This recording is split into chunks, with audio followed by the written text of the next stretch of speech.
என்னடா உன்னை கொண்டு போடுவாங்கடா? டேய், இந்த கூட்டத்திலே நான் மட்டும்தான் அழகா இருக்கேங்கறாடா.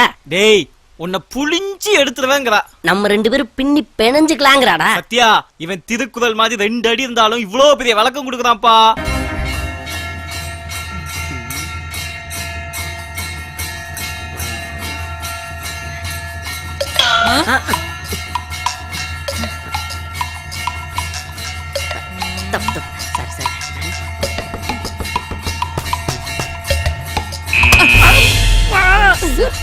ஆமா, சாமிதான். சாரி.